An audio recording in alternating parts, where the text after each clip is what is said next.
Special investigation team SIT ఈ movie చూసిన తర్వాత ఒకే ఒక ఫీలింగ్ అయితే నాకు వచ్చింది. ఆ ఫీలింగ్ చెప్పే ముందు జస్ట్ ఒకే ఒక విషయం, మన ఛానల్ ఎవరైనా సబ్స్క్రైబ్ చేసుకోకపోతే so please try to subscribe and click the bell icon also. And ఈ మూవీని స్టార్ట్ చేసే ముందు వచ్చేసి ఈ మూవీ గురించి ఒక చిన్న లాజిక్ అయితే నేను చెప్తాను. లాజిక్స్ పరంగా అయితే కొంచెం డౌన్ అనే చెప్తాను. అంతగా లాజిక్స్ ఏం లేవు, అంత థ్రిల్లింగ్ ఎక్స్పెక్ట్ చేస్తే కూడా ఏమీ లేవు అందులో. జస్ట్ ఏదైనా టైం పాస్కి వన్ టైం వాచబుల్ ఏదైనా చూడొచ్చు అనుకుంటే చూడొచ్చు. సో ఇంకా మూవీ రివ్యూలోకి అయితే వెళ్ళిపోవాలంటే మూవీ వచ్చేసి ఒక హౌస్లో అయితే ఒక మర్డర్ అయితే జరుగుతుంది. అసలు అక్కడ ఎందుకు ఆ మర్డర్ జరిగింది దాన్ని ఇన్వెస్టిగేషన్ చేయడానికి అయితే ఒక స్పెషల్ ఇన్వెస్టిగేటర్ అయితే వస్తారు. అక్కడ జరిగిన తర్వాత ఆ కిల్లర్ ఎవరు, అసలు అక్కడ ఏం జరిగింది, ఆ కిల్లర్ని ఎవరు ఎట్లా పట్టుకుంటారనేది స్టోరీ లైన్ అయితే. లాజిక్స్ అయితే చాలా అంటే చాలా సగానికి సగం అయితే మిస్ అయిపోతాయి.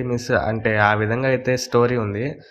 పేపర్ మీద రాసుకున్నంత స్టోరీ స్క్రీన్ పైన అయితే మనం చూస్తున్నప్పుడు అంత ఎఫెక్టివ్గా అయితే అనిపించదు. జస్ట్ కొన్ని లాజిక్స్ అయితే మిస్ అయ్యాయని అయితే నేను చెప్తాను. తర్వాత ఇంకా ప్లస్ పాయింట్స్ గురించి వచ్చేసి లెంత్ అయితే తక్కువే, 1 hour 50 minutes అయితే ఉంది. లెంత్ అయితే తక్కువే, just one time watchable and time ఉంది కాబట్టి జస్ట్ చూసేయచ్చు ఒకసారి అయితే. అంత థ్రిల్లింగ్ ఎక్స్పెక్టేషన్ లేవు, కాకపోతే చూడొచ్చు, వన్ టైం అయితే ఖచ్చితంగా చూడొచ్చు. అంత థ్రిల్లింగ్ లేకపోయినా కూడా జస్ట్ ఓకే అని అయితే నేను చెప్తాను.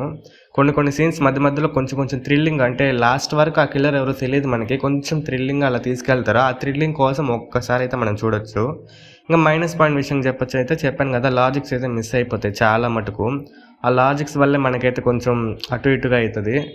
ఇంకా కొన్ని క్యారెక్టర్స్ అయితే మనం క్లైమాక్స్ వరకు అయితే మనకి ఆ కిల్లర్ ఎవరు, అసలు ఏం జరిగింది, అసలు ఎలా జరిగింది అనేది అయితే మనకి అర్థం కాదు, కొద్దిగా అటు ఇటు ఉంటుంది. క్లైమాక్స్కి వచ్చే కొద్దిగా అంత ఎక్కువ డిజైన్ చేయలేకపోయారు, జస్ట్ నార్మల్గా వదిలేసి టు బి కంటిన్యూడ్ అనేసి సెకండ్ పార్ట్ అనేసి వదిలేశారు. అది మనకు కొంచెం నెగిటివ్ ఫీలింగ్ అయితే వస్తుంది. ఎందుకంటే చూపించే 1 hour 50 minutesలోనే మొత్తం చూపించుంటే మనకి ఓకే అనుకోవచ్చు. అది కాకుండా మళ్ళీ దాంట్లో పార్ట్ 2 పెట్టడం వల్ల ఇంకొంచెం మైనస్ అయితే పడింది. జస్ట్ వన్ టైం వాచబుల్, ఒకసారి చూడాలి అనుకుంటే జస్ట్ ప్రజెంట్ ఓకే చూడొచ్చు, ఖచ్చితంగా చూడొచ్చు. నా ఒపీనియన్ అయితే అది జస్ట్ వన్ టైం వాచబుల్. అంతా దీనికన్నా బెటర్ థ్రిల్లింగ్ మూవీస్ అయితే ఉన్నాయి, యూట్యూబ్లో ఉన్నాయి, చాలా వరకు అయితే ఉన్నాయి. ఈ మూవీ జస్ట్ ఏదో ఒకసారి కొత్తగా ట్రై చేయాలనుకుంటే వన్ టైం వాచబుల్ అయితే చూడొచ్చు. And this is our review. And మీకు ఈ రివ్యూ నచ్చినట్లయితే లైక్ చేసి సబ్స్క్రైబ్ చేసి